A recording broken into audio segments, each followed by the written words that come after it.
Hello friends, good afternoon to you all. आज मैंने एक पार्क में घूमने के लिए गया था। यहाँ पे बहुत सारे लोग जॉगिंग कर रहा है, कोई फैमिली के साथ जॉगिंग कर रहा है, कोई अकेला कर रहा है। तो मेरे दोस्त का साथ आया था यहाँ पे पार्क में घूमने के लिए। यहाँ का पार्क का नज़ारा बहुत अद्भुत है, बहुत सुंदर है। ये देखो इतना बड़ा झील है, सुंदर सा झील है। और झील का भी उस तरफ देखिए बड़ा बड़ा इमारतें हैं, देखिए ना भाई, इतना सुंदर है इसका नज़ारा।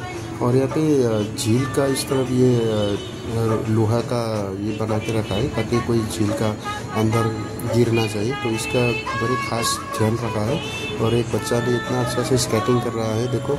और यहाँ पे एक बेम्बू था, और यहाँ पे देखो झील में पंछियाँ उड़ रहा है, इतना सुंदर है। तो घूमते घूमते मुझे ये ऐसी नज़र आया, पता नहीं ये एसी क्यों लगा के रखा है। तो आज का ब्लॉग इतना ही है गाइस। अगर मेरा वीडियो अच्छा लगा तो लाइक करिए, कमेंट करिए, और हाँ, सब्सक्राइब ज़रूर कर दीजिएगा यार। Thank you guys, bye bye, मिलते हैं नेक्स्ट वीडियो पे।